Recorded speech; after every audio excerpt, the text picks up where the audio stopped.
ሰሞኑ በለቀኩላችሁ ቪዲዮ በጣም የብዙዎቻችሁን መልካምነት አይቼበታለሁ። በቃ እቺ ናት ኢትዮጵያ ብያለሁ። የእውነቴን ነው የምላችሁ። በነገራችን ላይ ታሪኩ ውሸት አይደለም፣ እውነት ነው። ታሪኬ ነው። ታሪኬ ስለሆነም ነው ያካፈልኳችሁ ማለት ነው። ግን አሁን ላይ የሆነ ነገር አይደለም። ቪዲዮ ከ3 አመት በፊት የተቀረጸ ቪዲዮ ነው። እንደዚህ አብሬያት የምሰራው ጓደኛዬ እስቲ ለህዝቡ መማሪያ ከሆነ ቪዲዮ እኔን ቀረጸችኝና ልልቀቀው አለችኝ፣ ወደ ዩቲዩብ ማለት ነው። ስትለኝ አይተይ ምንም መፍትሄ ለማላመጣ ነገር ሰው ይሰድበኛል ብዬ አስቆምኳት ማለት ነው። በጣም የሚገርመው ነገር ግን ዛሬ ላይ እኔ ዩቲዩብ ስከፍት ይሄ ቪዲዮ አልጠፋም ነበርና ቪዲዮን ሰጠችኝ ማለት ነው። እኔ ወደ እናንተ አስተላለፍኩላችሁ። ዛሬ ያስተላለፍኩበት ትልቁ ምክንያት ብትሰድቡኝም ብትመክሩኝ መልካምነታችሁን፣ ብትሰድቡኝ ደግሞ እውነትን በዛ ሰዓት ቢሆን ኖሮ ብዬ እንዳስብ አድርጎኛል። ግን በጣም የሚገርመው ብዙ መልካም ሰዎችን አግኝቼበታለሁ። እውነቴን ነው የምላችሁ። ዛሬ ይህንን ቪዲዮ ልሰራ ትልቅ የተገደድኩበት ምክንያት ምን እንደሆነ ታውቃላችሁ? እስካሁን ድረስ ቪዲዮ ከተለቀቀ ሳምንት አለፈው። እስካሁን ድረስ ግን በጣም የተጨነቃችሁ እህቶች አላችሁ። እንዴት ነሽ? ምን ላይ ነሽ? በምን ደረጃ ነሽ? ምን እንርዳሽ? እና እግዚአብሔር ያክብርልኝ ጌታን ከልቤ ማለት ነው። ግን ስላስጨነኳችሁ ይቅርታ። ይህን እምላችሁ ያው ብዙዎች ይማሩበታል ብዬ ስላሰብኩ ነው ይህንን ቪዲዮ የለቀኩትኝ እንጂ እኔ ዛሬ ላይ ልጄ 3 አመት ሆኗታል። ማማዬ ትልቅ ናትና አሻማ ሀርካ ፉዴ ጃለተምቶታ ከበጀምቶታ ወርዶፍቶታ ኬኛ የሮ ጅርቱ ፈያ ኬሰኒ አና ጅራቱ በገጅራተኒ አነጋፉቲ ገለተ ዋቀዮ ሲኒን ጀዳ ኔት ጅረ ጀቹዳ ቪዲዮ ከና አኩማ dhaggeeffattan obboleettiin keenya yeroo darbe keessatti jechuudha ulfaa kan jettee dabarsite amma osoo hin ta'in duraan jechaati jirti jechuudha. Egaa kuni barumsa guddaa nuuf ta'ee jira. Walumaa galatti barumsa guddaa irraa barannee jirra. Barumsa irraa baranne kan ammoo hojiirra oolchuun dirqama keenya siniin jechuun jaaladha hordoftoota keenya. Dhugaa gaafa nama tokko gaafa dhaggeeffatan waa baratu waa san immoo gaafa baratanii hojiirra oolchan baay'ee tokko namatti tola jechuudha. Hojiirra oolchuun immoo nuti haa baratu, hojiirra oolchuun immoo nuyi haa ta'u jechuu barbaadeetanii. Maaliif namoonni baay'een soba jedhan jechuudha. Ijoollee baay'een sobaa in sobdeetu jetti malee ulfa wayituu hin qabdu namoonni jedhan jiran jechuudha. Seenaa duraanittis ta'uu isheen viidiyoo kanaayyuu ol keessee barnoota fi har'arra teessee gadi baasuun ishii baay'ee tokko guddaadha, jabduudhas jechuudha. Maaliif obboleewwan biraa akka hin banne jaalala sobaatiin jaalala sobaan akka hin miidhamne akkasumas dhiira amananii akka bahuu hin qabne jechuudha. Shamarran takka keessattuu biyya kan baanee fi of jijjiiruu fi maatii keenyas jijjiiruu fi waa wayii lafarratti mul'ifachuuf jechuudha.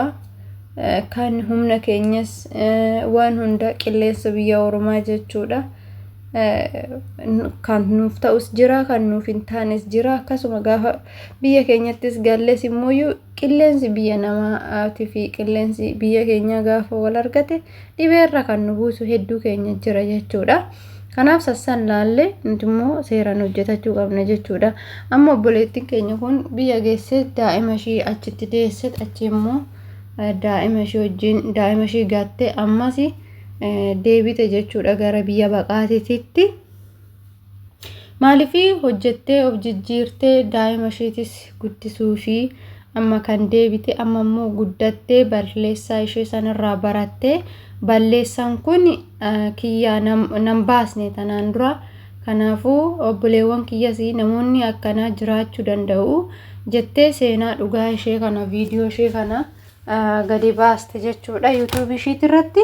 Dhugumatti gorsa guddaadha jechuudha. Kuni gorsa guddaa nuuf ta'ee ana akka kootititti gorsa guddaadha jechuudha. Maaliif irraa fayyadamnee jirra jedhee tanan yaada. Maaliif namni tokko gaafa waan tokko namaaf dabarsu waanuma kamiyyuu haa ta'u badaas haa ta'u gaarii yoo dhaggeeffatan irraa baratu jechuudha.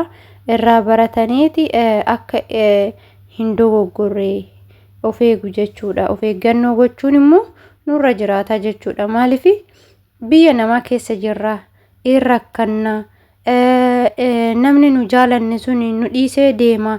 Gaafa inni nu dhiisee deeme immoo akkam taana jennee yaaduun sammuu keenya keessa deddeebisne itti yaaduun barbaachisaadhan jedha. Kunni warroota haaraa dhufaniif barbaachisaadha. Keessattuu Itoophiyaa keessaa ijoollee baay'een haaraa dhufaa jiru. Keessattuu Suudii jechuudha.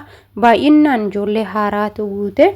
Kanaafuu obboleewwan keenya hin ba'inaa, yoo ba'a isiniin jedhan ala hojjettu birriin gaariidha wantoota akkasiisan jedhanii sobanii akka isin attaallalanii isin hin baasne. Keessattuu biyya Suudii keessatti biyya kamittuuyyuu badanii hojjechuun baay'ee hin fayyadu jechuudha. Yoo akka carraa ta'ee mana gaarii argatanii hojjetatanii galaniin alatti hin ta'u jedheetiin yaada akka kootititti. Kanaafuu hordoftoota keenya walumaa galatti warroon nu daawwattani egaa kan waanuma jiru waanuma argine waanuma dhaggeeffanne tokko isinii qoonna waan ta'eef hin sobu jettanii yeroo baay'ee namoonni miidiyaa hin sobu jedhameetu beekama. Garuu immoo ofii keenyaaf jenneeti waan kana kan isinii qoodaa jirru. Kanaafuu hin bahinaayi. Mana koontiraataa waggaa 2 hojjetattanii galuu yommuu isinii ta'uu baate gara seeratiin amma yeroo baay'ee gara seeratiin dhufama Suudiillee. Kanaafuu gara seeratiin gara biirootiin jijjiirrachuun ni danda'ama. Yoo manni isinii ta'uu baate hin bayinaa. Akkasumas jaalalaan gowwoomtanii hin bayinaa jechuudha. Mana madaamiti keessattuu dhiirri maallaqa nama nyaata jechuudha.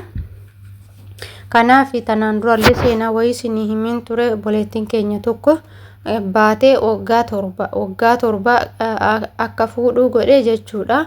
Waggaa 7 isa waliin teessee waggaa 7 san isumaaf hojjechaa turte. Osoo guyyaa takka ijaazaa hin bahin guyyaa tokko qofa deemti ijaazaa doo hojii ishii gadi dhiisiin waggaa 7 isaa dalagdee osoo homa ofii ishiitii bu'aa hin buufatin waggaa 7 teessee galte biyya biraa deebite jedhee kana isinitti himeen jira jechuudha.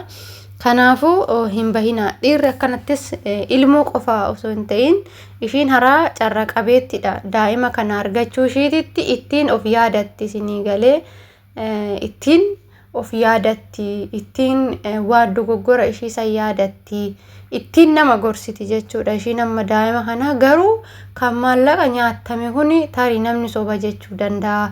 Tarii yaadaasuuf tarii maal gocha gadi baatere jechuu ni danda'u jechuudha. Immoo qabatamaan daa'ima waan qabduuf ofii ishiitiifis yaadachaa ittiin barumsa namaafis kenna. Ofii ishiitiifis iddoo kaatee gaafa yaadatte san nama guddaa ta'a. Daa'ima ishiitis haala gaariin barsiisaa deemti jechuudha. Haaluma saniin ofii kiyyaa qofa balleessaa koo kanarraa baradhee nama guddaa ta'e ofii kootii qofa nyaadhee hin cal'isu jettee obboleettiin keenya kun kan nuuf qoodde jechuudha. Ofii kiyyaa qofa baradhee maaliif obboleewwan koo kan akkanatti rakkachaa jiran hedduu jira jettee waan yaaddeef gadi nuuf baaste jechuudha. Gadi baastee himte. Gadi baastee himuu ishiititti dhugumatti ishiin baay'ee nama cimtuudha. Maaliif abbaan barbaade arrabsu abbaan barbaade dhiisu ishiin yeroo saniif malee ammaaf bira darbitee jirti jechuudha. Wanti tokko immoo rakkoon tokko erga keessa darbanii booda homaa namatti fakkaatu jechuudha. Akka namaaf baha jechuudha. Isinii galee namaaf hin ulfaatu, namatti hin ulfaatu, ba'aa namatti hin ta'u. Gaafa namaaf qoodan rakkoo fi duraan keessa darbasan namoonni biroo akka rakkina kanatti hin banneef gargaaruu danda'a.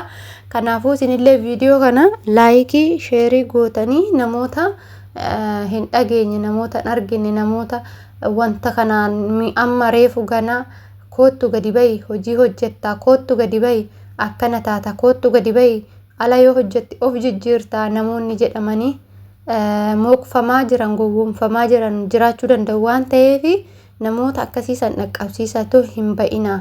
Mana madaamii hojjedhaa yoo isinii ta'uu baate biiroodhaan jijjiirradhaa. Biiroodhaan isinii ta'uu yoo baate immoo kara biyya keessanii gala. Biyyi namaa biyyuma namaati kan jedhudha dhaamsi kiyya jechuudha. Dhaamsi kiyya akkasiin isiniin jedha hordoftoota kiyya. Egaa kanuma viidiyoon ani qabadhee isinii dhufe.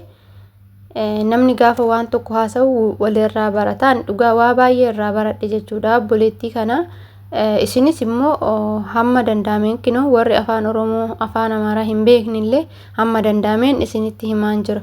Mucayyoon kun dura dogongortee tanaan dura viidiyoo ishii isiniif fideen ture dogoggortee ulfoofteeti jechuudha. Kan ishiin galtee daa'ima deessee deebite viidiyoon kun immoo kan yeroo san waraabamee jechaa jirti jechuudha.